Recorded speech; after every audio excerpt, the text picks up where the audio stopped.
कुछ बात हो जाए उन अफराद के लिए जो गाड़ियां खरीदने का सोच रहे हैं। एक जमाना में हम कहते थे यार काश वो दिन आए कि जब हम अपना घर खरीद सकें। अब हम कहते हैं काश ऐसा दिन आए कि हम गाड़ी खरीद सकें, क्योंकि गाड़ियों की कीमतें आसमानों को पहुंच गई हैं, लोगों की हवा निकल गई है। वो लोग लकी रह गए हैं जिन्होंने बिल्कुल इस सारे सिस्टम के होने से पहले पहले गाड़ियां भी नहीं ली थी, उनकी बैठे बैठे गाड़ियों की प्राइसेस बढ़ गई हैं। जी हाँ, हमने एक रिपोर्ट तैयार की है कि आखिर ये गाड़ियां इतनी महंगी क्यों हो गई हैं और गाड़ियों की कीमतें अब कम होना चाहिए क्यों नहीं हो रही। जी, गाड़ियों के एक्सपर्ट सोशल मीडिया में गाड़ियों के बेताज बादशाह, और जब भी पाकिस्तान में कोई गाड़ियों का जिक्र करे, कोई शौकीन हो, तो वो हो नहीं सकता कि वो सुनील मंज का फैन ना हो। और लकीली सुनील मंज इस वक्त हमारे साथ मौजूद है। सुनील भाई, thank you so very much for giving us your precious time. It's always an honour and pleasure to talk to you. दुनिया बोल है में खुशामदीद। ये बताइए कि यहाँ पर गाड़ियां जो महंगी हो रही हैं, रेगुलेटरी ड्यूटी कम हो गई है, लेकिन होता ये है ना कि पेट्रोल बढ़ता है तो हर चीज़ की कीमत बढ़ जाती है, पेट्रोल घटता है तो किसी चीज़ की कीमत घटती नहीं है। गाड़ियों की मार्केट इस वक्त कितनी वॉलेटाइल है और जो कंज्यूमर्स हैं वो इस वक्त किस हाल में, जरा आप रोशनी डालिए, आपसे बेहतर कौन डाल सकता है। जी, अस्सलाम वालेकुम, बहुत शुक्रिया, आपने बहुत ज़्यादा तारीफ कर दी, उसके मैं काबिल नहीं हूँ। लेकिन जो अभी बात हम कर रहे थे वो मेरा ख्याल है पर्टिनेंट है हर बंदे के लिए। गाड़ियों की प्राइसेस जो है वो बढ़ती जा रही हैं।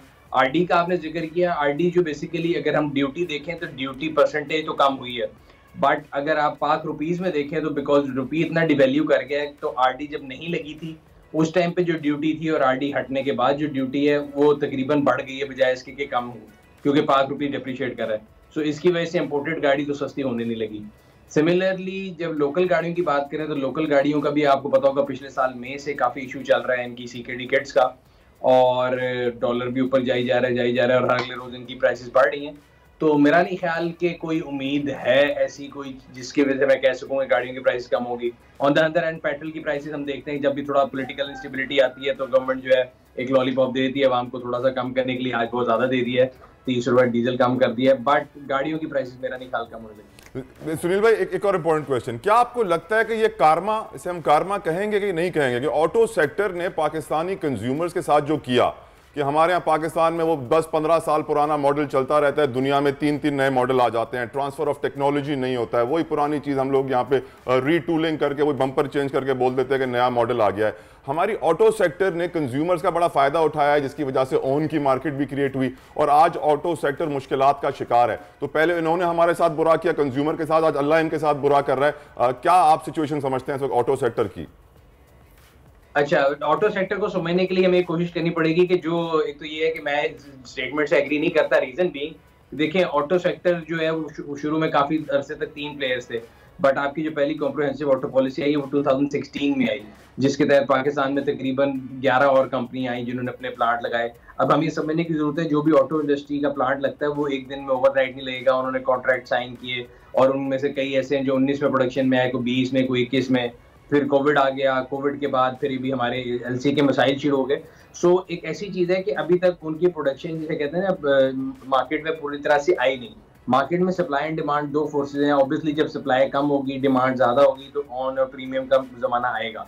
लेकिन लॉन्ग टर्म में अगर हम देखें, अगर ये 13 यूनिट अपनी प्रोडक्शन फुल कैपेसिटी पे जाएं तो मेरा नहीं ख्याल कि मार्केट में कोई भी रीजन रह जाएगी एक्सेस डिमांड की। इसका मतलब है कोई ऑन नहीं रह जाएगा। और ये लास्ट ईयर भी हमने देखा था, बट अभी अनफॉर्चुनेटली ऑटो इंडस्ट्री जो है बुरी जो है ना हालत का शिकार है। और दूसरी चीज जो कारमा से रिलेटेड मैं ये कह रहा हूँ कि हम लोगों को अक्सर होता ही है कि हम कहते हैं यार इन्होंने हमारे साथ बुरा किया, अब इनके साथ बुरा हो रहा है। तो हमें ये समझने की जरूरत है इन 13 कंपनियों के अलावा आपकी पूरी एक वेंडर इंडस्ट्री है जो कि 8000 से करीब वेंडर्स हैं जो पपाम के साथ रजिस्टर्ड है, जिसमें तमाम लोग जो हैं, लाखों लोग जो पाकिस्तानी काम करते हैं। तो इनका नुकसान जो है वो इंटर्न हमारा ही नुकसान है। यकीनन इनका नुकसान पाकिस्तान का नुकसान है, लाखों लोगों को बेरोजगार होने का खतरा भी है। लेकिन सुनील भाई, ये भी तो देखिए ना कि 15-15, 20-20 साल एक ही मॉडल मुसलसल बेचते रहना, ये भी हमारे कंज्यूमर्स के साथ जुल्म है, जबकि दुनिया में उनके 3-3, 4-4 नए मॉडल आ जाते हैं। सहरिश कुछ पूछना चाहते हैं सुनील भाई? मैं आपसे ये पूछना चाह रही हूँ, जो प्लांट्स बंद हो चुके हैं यहाँ पर, जिन्होंने काफ़ी मतलब बातें की कि यहाँ पे हम लोगों का काम नहीं चल रहा, इकोनॉमी की जो सिचुएशन है, आप ये कह रहे हैं कि प्राइसेस कम होंगी, ये तो आपको नहीं लग रहा कुछ चांस है कि प्लांट्स कब खुलेंगे? जो भी इनके रिजर्वेशंस हैं वो आपको दूर होते दिखाई दे रहे हैं? देखिए सर, प्लांट बंद इसलिए है, वो इसलिए नहीं बंद कि इकोनॉमिक सिचुएशन बुरी है या वो कह रहे हैं हमारे पास डिमांड नहीं। प्लांट इसलिए बंद है कि फैक्ट्री में बनाने के लिए जो गाड़ी है, गाड़ी की जो किट इंपोर्ट होती है, वो स्टेट बैंक ने रिस्ट्रिक्शन लगाई नहीं लास्ट ईयर मई से, तो सीकेडी किट ही नहीं है। तो अगर उनके पास किट ही नहीं है तो वो मतलब अगर आप ऐसा है मैं और आप एक रेस्टोरेंट चला रहे हैं और हमारे पास डिमांड है, लेकिन अगर हमारे पास बनाने के लिए खाने की इनपुट ही नहीं है तो हम बनाएंगे क्या? तो इनकी सिचुएशन ये है, तो उनके पास सीकेडी किट्स नहीं है। अब वो गवर्नमेंट पे डिपेंड करता है कब वो उनकी एलसीज खोलते हैं। आपने देखा होगा पिछले साल के अंदर अंदर तकरीबन हर जो है यूनिट वो उन्होंने लॉकडाउन के अलावा, मतलब लॉकडाउन का वर्ड तो गलत होगा, क्लोजर पे गए हैं। कोई 15 दिन के उस पे जाता है, कोई 20 दिन के उस पे जाता है, तो इसकी वजह से है। दूसरी बात मतलब आप कह रहे थे सुना भी था, डॉलर नहीं है ना, डॉलर नहीं है तो कहां से माल आएगा? मंच साहब मुझे ये बताइए कि इंडिया ने 70 की दिहाई में अपनी एक गाड़ी बना ली थी पूरी 100% मेड इन इंडिया। आज वहां पर Mercedes EQS electric made in India है, completely built in India.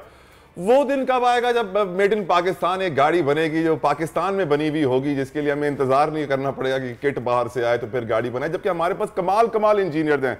Sunil भाई, हमारे इंजीनियर्स तो मर्सिडीज में जर्मनी में काम भी कर रहे हैं इस वक्त, NED के लड़के। बिल्कुल आप सही कह रहे हैं। देखिए दो चीजें, एक तो पहली बात जो आपने कही थी कि हमारे यहाँ पे जो है हमें बड़े अरसे तक पुराने मॉडल दिए गए, बट वो पुरानी बात थी। अगर आप देखें तो एक जमाना ये था कि आप पाकिस्तान में कोई गाड़ी लेते थे तो उसका लेफ्ट व्यू मिरर है वो भी आपको खुद लगवाना पड़ता था, सीट बेल्ट भी नहीं आती थी। वहां से स्टार्ट होके अब आपके पास मार्केट में जो भी गाड़ी आ रही है उसमें multiple air bag, panoramic sunroof तकरीबन स्टैंडर्ड हो गया है। तो we have come a long way. बाकी इंडिया से अगर कंपैरिजन करें या कोई भी बात करें तो मैं हमेशा कहता हूँ पॉलिसी अगर आपकी कंसिस्टेंट होगी तो काम ठीक होगा। अब अगर 16 में ऑटो पॉलिसी आई, 19 में दोबारा उसको रिवाइज करना था, खान साहब की गवर्नमेंट ने रिवाइज किया, बहुत अच्छी बात है। रजाक दाऊद साहब ने बिल्कुल सब कुछ सेम रखा, लेकिन उन्होंने फिर कहा कि जी हम इलेक्ट्रिक को बहुत ज्यादा सपोर्ट करेंगे। 3 महीने बाद पता लगा कि नहीं जी इलेक्ट्रिक जो है वो सही तरीका नहीं है, उससे हमारे बहुत डॉलर जाया हो रहे हैं। तो जो सीसॉ पॉलिसीज का है ना, ये आपको जब चेंज होता रहेगा तो ऑटो इंडस्ट्री कभी भी पनपेगी नहीं। इंडिया की आप बात करते हैं, इंडिया ने बड़े अरसे तक अपने आप को क्लोज रखा है, उनकी इंपोर्ट्स बंद थी। उन्होंने कहा जी हम जो बनाएंगे इंडिया में बनाएंगे। उनकी वो गाड़ी प्रेसिडेंशियल कार थी, पता नहीं क्या थी, उसका हम लोग उस टाइम पे मजाक उड़ाते थे। लेकिन अब देखें वो कहाँ पे खड़े और हम कहाँ पे खड़े हैं। इसकी रीजन ये कि हमारे यहाँ पे हर, अगर आप देखें ना पिछले अगर 20 साल का आप रीडिंग कर लें तो हर 5 साल बाद एक नई पॉलिसी होती है कि लोकल मैन्युफैक्चरर को ब्लैकमेल करने के लिए इंपोर्ट खोल देते हैं। कोई 5 साल की इंपोर्ट खोलता है, कोई 10 साल की खोलता है। फिर वो कहते हैं कि जी हमें आपने प्रोटेक्शन नहीं दी, हम कैसे काम करें। अब पिछले 2 साल से पहले कोविड था, कोविड के बाद से ये LC के मसाइल शुरू हो गए हैं। अब अगले साल वो आपको आपके फिर रोके दिखा देंगे कि जी आपने हमें काम करने नहीं दिया, हम कैसे लोकलाइजेशन करते। तो जब तक पॉलिसीज, ये पॉलिसीज, ये LCs, डॉलर्स का होना, किट्स है नहीं है, इससे कॉमन बंदा इतनी डिटेल में नहीं जाता। एक नॉर्मल बंदा जिसके पास छोटी सी गाड़ी है और वो उसको भी चेंज करना चाहता है, और अब ड्यूटी खत्म होने से उसने उम्मीदें लगा ली गाड़ियों के रेट्स नीचे आएंगे आगे आने वाले दिनों में, या उसको क्या मशवरा देंगे? गाड़ी कब चेंज करे, करे ना करे, चला रहा है बस वही रिपेयर करा के चलाए, क्या करे? दो चीजें, एक तो पहली बात ये कि गाड़ी मेरा नहीं ख्याल कभी भी सस्ती होगी पाकिस्तान में, जो अभी करंट सिचुएशन हमारी चल रही है। दूसरी चीज, गाड़ी आप जिस दिन ले लेंगे सस्ती है, अगले दिन महंगी हो जाएगी। So you can never go wrong buying any car in Pakistan.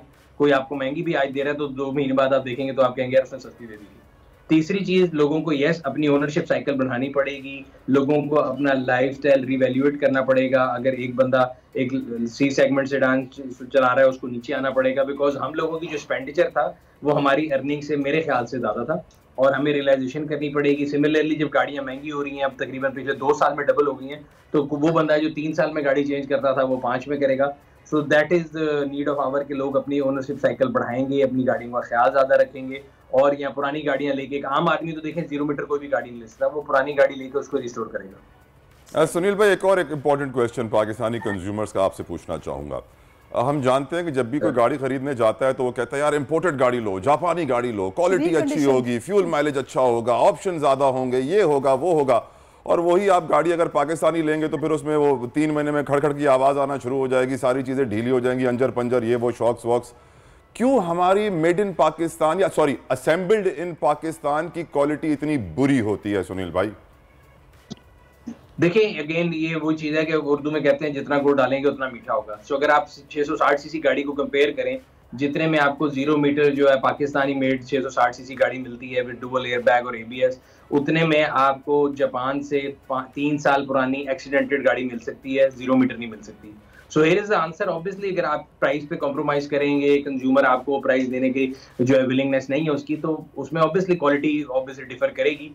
And I think मैं इसमें मैन्युफैक्चरर को उतना ब्लेम नहीं करूंगा जितनी डिमांड साइड है, बिकॉज हमारा कंज्यूमर जो है ना वो वैसे तो कहेगा मुझे दुनिया जहान की ऑप्शन दे दो, लेकिन जब प्राइस की बारी आएगी वो कहेगा कि नहीं यार I am not willing to pay this extra. Obviously हर ऑप्शन कॉस्ट करती है, तो ये कंपैरिजन मेरे ख्याल से इस वजह से। और आई एम सरप्राइज जो आप कह रहे हैं कि लोग कहते हैं जापानी गाड़ी, अगर आप मार्केट में सेल्स के फिगर देखें तो एग्जैक्ट उल्टा है।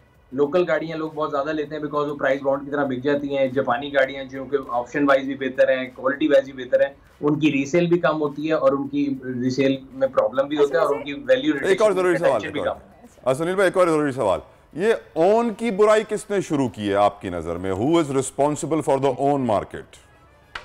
मैं और आप, पाकिस्तान के जितने लोग हैं, उन सबको शॉर्टकट मनी चाहिए, सबको इजी पैसा चाहिए, सब जो है मतलब देखें ये कंपनियों का काम ऑन बनाना नहीं है। आप और मैं बहुत से ऐसे लोगों को जानते हैं, आपके फोन बुक में भी होंगे, मेरे में भी होंगे, जो कि काम ये करते हैं कि गाड़ियां ली और उसको बुक करा दिया। So it's basically creating a shortage in market. एक कैपिटलिस्ट सोसाइटी का एक सिंपल सा फॉर्म है कि आपके पास पैसे ज्यादा हैं, आप मार्केट से सारी सप्लाई उठा लेते हैं और फिर वो बच्चा जिसने यूनिवर्सिटी जाना है उसके बाप ने उसको गाड़ी लेके देनी है। बट डोंट यू थिंक कि मैन्युफैक्चरर या डीलर्स भी इसके अंदर मुलव्विस होते हैं सुनील भाई, क्योंकि वो ही सप्लाई प्रोवाइड करते हैं उन लोगों को जो इन्वेस्टर होते हैं रादर देन वो जो कंज्यूमर होते हैं?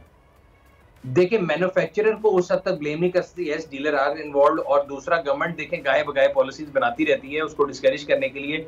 बट जब दुनिया में कोई पॉलिसी बनती है उसका टर्न अराउंड भी बनता है। आजकल तो बड़ी सख्त पॉलिसी है, अगर आप गाड़ी लेंगे ऑन पे और उसको रजिस्टर कराएंगे, आपको सीवीटी दोबारा देना है, आपको विदहोल्डिंग दोबारा देना है, और वो काफी प्रोहिबिटिव कॉस्ट है। सुनील भाई आप पॉलिसी की बात कर रहे हैं, सुनील भाई वो आपको तस्वीर याद है जिसमें वो टोयोटा के जो हाई अप्स थे वो एक बड़ा सा लुई वितौं का बैग लेकर मरियम नवाज साहिबा के पास पहुंचे हुए थे और बड़ी वायरल हुई थी सोशल मीडिया पर वो तस्वीर। तो यकीनन पॉलिसी मेकिंग में पाकिस्तान में इन्फ्लुएंस अपना इस्तेमाल करना मुश्किल नहीं है। मेरे ख्याल से आपकी भी इतनी ताकत है कि आप भी थोड़ा बहुत अगर बोलना शुरू कर दें तो इन्फ्लुएंस कर देंगे ऑटो पॉलिसी को भी। देखिए उसका मतलब पॉलिसी मेकिंग तो पूरी दुनिया में लॉबिंग की जाती है, पॉलिसी बन जाती है। मैं ये कह रहा हूँ जब एक पॉलिसी बन जाती है उस पॉलिसी पे गवर्नमेंट को स्टिक करना चाहिए। हमारे यहाँ मसला ये कि गवर्नमेंट जो है उसके वर्ड की क्रेडिबिलिटी इसलिए नहीं रहती कि आप किसी को कहते हैं कि जी पाकिस्तान से बाहर से आए, प्लांट लगाए, हम आपको ये इंफ्रास्ट्रक्चर देंगे, ये बिजली का रेट होगा, ये पानी का रेट होगा, फिर लॉ एंड ऑर्डर की सिचुएशन देखें, हर रोज हम पॉलिसी चेंज करते हैं। इलेक्ट्रिक गाड़ी आपके सामने एग्जांपल है, जब खान साहब की गवर्नमेंट में इलेक्ट्रिक पॉलिसी गई थी, हमें कहा गया था जी इलेक्ट्रिक गाड़ियों के ऊपर रजिस्ट्रेशन भी फ्री होगी, टोल भी फ्री होगा, इंपोर्ट भी फ्री होगी। 3 महीने बाद शौकत अली साहब ने बताया कि जी इलेक्ट्रिक गाड़ी हराम हो गई है, अब आप ये नहीं मंगा सकते। सो हमारे यहाँ जो पॉलिसीज की इनकंसिस्टेंसी है, I think this is the root cause of all the evil. चले आखिरी सवाल है मेरा जो मैं आपसे करना चाह रही हूँ, कॉमन बंदे के लिए है। अगर आपको पता है पेट्रोल कितना महंगा हो गया है और आजकल जितनी ज़्यादा डिमांड 660 सीसी गाड़ी की, आई डोंट थिंक सो, मुझे तो रोड पे ज़्यादा वही नज़र आती है जो छोटी गाड़ी हैं 660 सीसी हैं। आप कौन सी गाड़ी रिकमेंड करेंगे उस कंज्यूमर को जो कि पेट्रोल अफोर्ड नहीं कर सकता? मेरे ख्याल से आपने खुद ही आंसर दे दिया। पाकिस्तान में इस टाइम पे जो पेट्रोल की प्राइसेस आए हैं, ग्लोबली भी वैसे तो ज़्यादा है, आज एक ठंडी हवा आई है, 12 रुपए सस्ता हुआ है पेट्रोल और 30 रुपए डीजल। लेकिन जनरली मेरे ख्याल से जो सबसे वैल्यू टू मनी गाड़ी है वो लोकली मेड 660 सीसी गाड़ी है।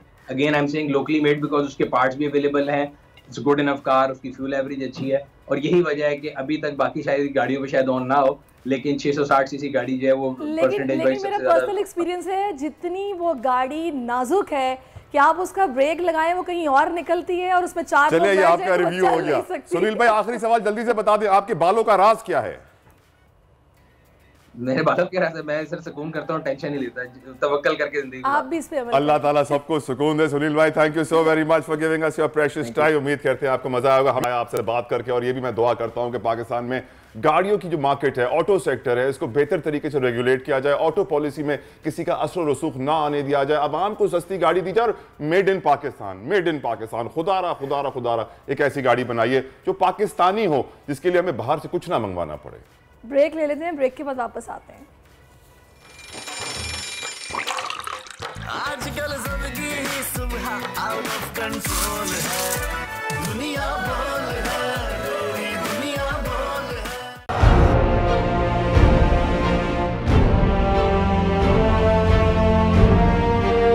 अदालती अहकामात के बावजूद कराची में शोएब शेख के घर को गैर कानूनी तौर पर मिसमार कर दिया गया है। गोल के खिलाफ इंतकामी कार्रवाइयों में तेजी, कराची में को चेयरमैन शोएब शेख का घर गिरा दिया गया।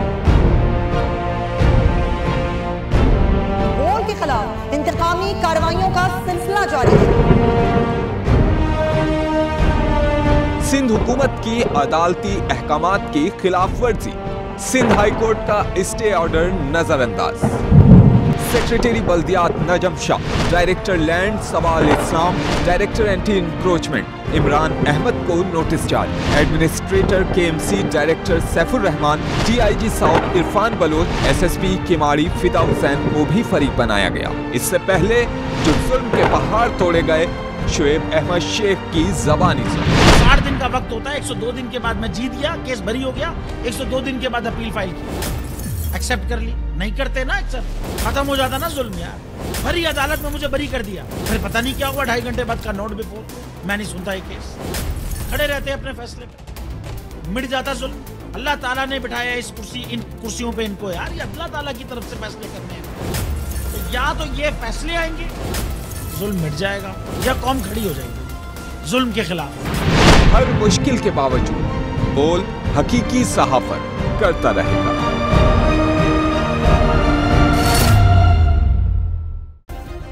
सब्सक्राइब करें और बेल दबाएं ताकि कोई खबर रह न जाए।